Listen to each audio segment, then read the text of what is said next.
Sir हमारी company है verve renewables private limited. ये हमने 2018 में शुरू की थी।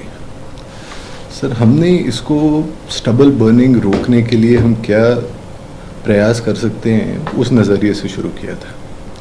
तो हमारी एक टाई अप हुआ एक शुगर मिल से, Narayangarh sugar mills private limited से। इनके पास एक 25 मेगावाट का को जनरेशन प्लांट था जो शुगर क्रशिंग सीजन में बगास पे चलता था, पर ऑफ सीजन में वो प्लांट बंद रहता था। तो उस प्लांट पे हमने उनसे बात की, वो भी करना चाहते थे, तो ऑफ सीजन में इस प्लांट को पराली से चलाएं। तो जो ये पराली है हम फार्मर से इकट्ठी करते हैं और प्लांट को देते हैं प्रोसेस करके, ताकि उनके बॉयलर में इससे बिजली बन पाए। तो कंपनी द्वारा किस तरह से आपको लग रहा है किसानों को काफ़ी बेनिफिट हो रहा है, खासकर इन दिनों जब एक पराली एक बड़ा इशू बन रहा है? जी सर, जो ये पराली है ये हाथ से नहीं इकट्ठी हो सकती, इसके लिए मशीनें लगती हैं। उनको जो फाइनली बनता है उसको एक बेल कहते हैं, गांठ कहते हैं। उस गांठ के लिए एक 3 स्टेप, गांठ बनाने के लिए एक 3 स्टेप प्रोसेस होता है।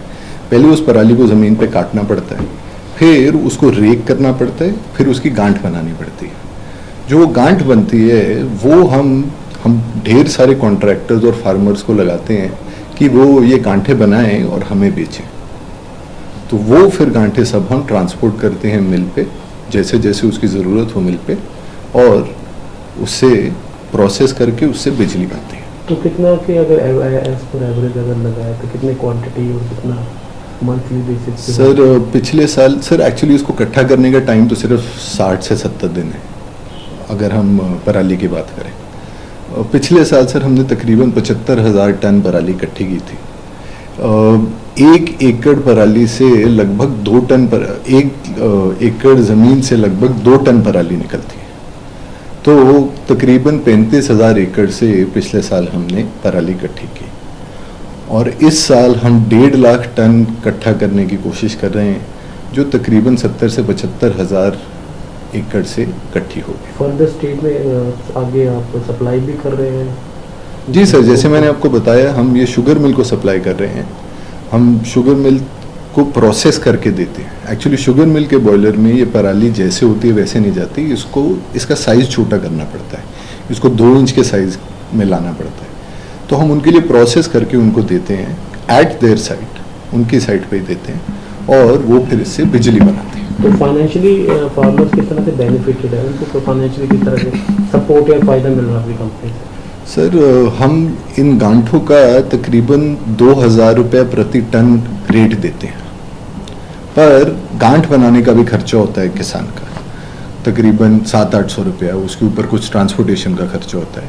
पर किसान इससे कुछ और नहीं तो 300 से 500 रुपये प्रति टन बनाता है, जो एक मशीनरी का सेट है जिससे गांठें बनती हैं। उससे कम से कम 1500 टन एक सीज़न में बनता है। तो फार्मर्स की कमाई तो है ही सर। इतना अगर बात करें आजकल खासकर इन महीनों में जी, अक्टूबर, नवंबर, दिसंबर, पराली एक बड़ा इशू बन गया, जैसे उसको जलाना फिर वेस्ट कर, बट किस तरह से आपकी कंपनी उनसे ले रही है, फिर बाकायदा आगे दे रहे हैं, जो प्रोसेस है उनके लिए भी फ़ायदेमंद है, कहीं ना कहीं आपकी कंपनी के लिए भी फ़ायदेमंद है। ओवरऑल इशू को कैसे देख रहे हैं, क्योंकि अब इंटरनेशनल इशू बन चुका है, जल के बाकायदा दिल्ली सरकार ज़्यादा कहते भी यहाँ से जलने से हमारे यहाँ प्रदूषण है। आप किस तरह से देख रहे हैं इशू को? आपको लगता है भी इसको कहीं ना कहीं सोल्यूशन निकलना भी जरूरी है? सर देखिए, हमारा तो ये सोचना है कि जो बार बार किसान को दोषी ठहराया जाता है वो गलत है। किसान उस पराली का करे क्या? अब वो पराली तो हर साल जब हमने फसल लगानी है, फसल कटने के बाद वो पराली तो बचनी है। जब तक उस पराली का कुछ उपयोग नहीं होगा, किसान क्या करे? अपनी जेब से पैसे खर्च के तो किसान उसका कुछ नहीं कर सकता। तो हम सोचते हैं सर पराली को वेस्ट की तरह नहीं, एक एनर्जी रिसोर्स के नज़रिए से देखना चाहिए। और जैसे ये एक शुगर मिल कर रही है, वैसे इतनी और शुगर मिल है नॉर्थ इंडिया में, सब यूज़ करें।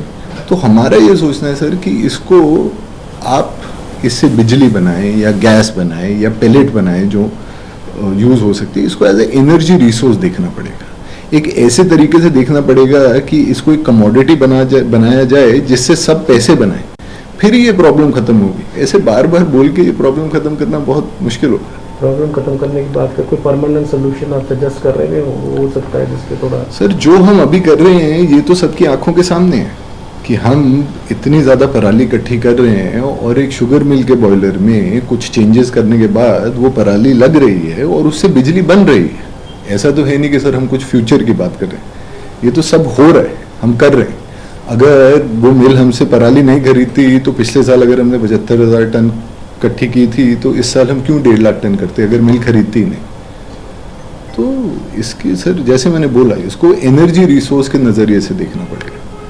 आप गवर्नमेंट ने कुछ इनिशिएटिव्स लिए हैं, जैसे इसके बायोमास पावर प्लांट्स भी होते हैं छोटे छोटे, वो भी आ रहे हैं पंजाब और हरियाणा में, 10-10 मेगावाट के प्लांट हैं। इसके अलावा इससे CBG कंप्रेस्ड बायोगैस बन सकती है, उसके भी प्लांट लग रहे हैं। नंबर 3 पे इससे टॉरिफाइड पेलेट्स बन सकती हैं जो कोल प्लांट्स में लग सकती हैं, जिनसे भी बिजली बन सकती है। पर वो दोनों बाद की बातें हैं। आज में तो जितनी शुगर मिल्स में हैं ये पावर प्लांट जो 6 महीने ज़ाया रहते हैं, हम शुरू तो उधर से करें। जो चीज़ आज एग्जिस्टेंट है, इंफ्रास्ट्रक्चर एक एग्जिस्टेंट है, हम उसको यूज़ करें तो काफ़ी फ़र्क पड़ जाएगा। इंग्लिश में करें। Sir, how are you comparing to the stubble burning that is getting from the farmers or giving to other organizations? How the farmers benefited to it? Sir, our company is called Verve Renewables Private Limited. This was set up in 2018 with the single agenda of trying to find solutions to the stubble burning. We fortunately managed to associate it with the sugar mill in Ambala, Narayangarh Sugar Mills Limited, which had a 25 megawatt cogeneration power plant. Now this power plant used to work in the sugar crushing season for 6 months on as bagasse as its primary fuel, and in the off season it used to be lying idle. Fortunately, the promoters of the mill wanted to make use of this asset, and they deployed us to get all the material for them and process the material so it becomes boiler ready to go in the boiler. Now to do this, we had to connect with so many farmers who had to give us this material. So, what is the average basically? How much ton, how many you can get stubble? Sir, last year we got 75,000 metric tons of paddy straw. This year we'll roughly do 150,000, which is 150,000 metric tons of paddy straw. Last year the impact numbers are we collected from about 30 to 35,000 acres of land, which affected roughly 10,000 farmers. This year we'll collect from roughly 65 to 75,000 acres, which will affect 25 to 30,000 farmers.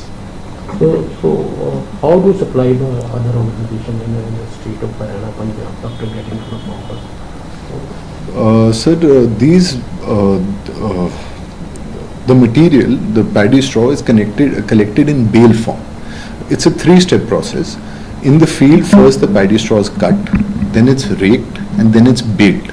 Now these bales are then stored at multiple depots because they're a fire hazard. They can't be stored in one place. And as and when the mill requires, we transport these bales to the mill, process it for them, which is we size it to the correct size which can go in the boiler, make it boiler ready, and then electricity is made out of this paddy straw. You have come with the idea of sorting the problem of the stubble burning leases particularly. So, do you suggest any permanent solutions because the stubble burning is an international issue these days? Sir, honestly, I think to only blame the farmer for stubble burning is not fair.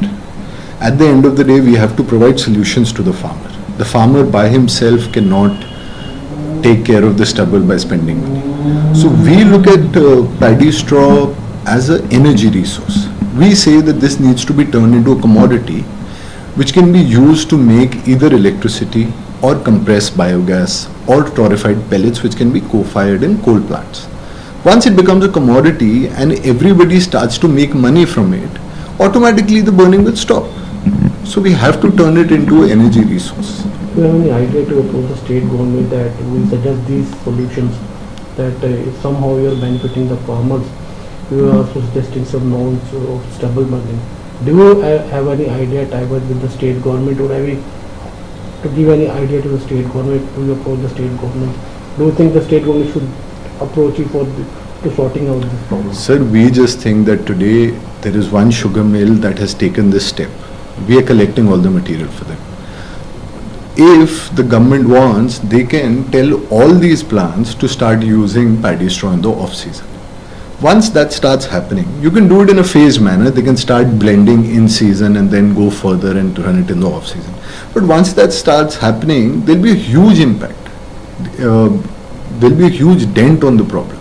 Like I said, sir, it has to be turned into a business for the problem to stop. Because otherwise, if we keep looking at it as a waste today, and the farmer keeps looking at it as a waste today, there'll never be a solution. It needs to be turned into a profitable process for everybody in the chain for the problem to get sorted. Do you think there should be a permanent solution of this problem?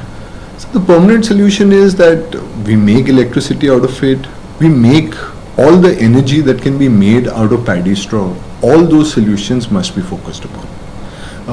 CBG and torrefied pellets are something that will come up in the future. But like this sugar mill, there are many sugar mills that have the boiler today. This is infrastructure that's already lying idle every year for 6 months. So if you can just use that to start with, it'll create a huge dent on the problem.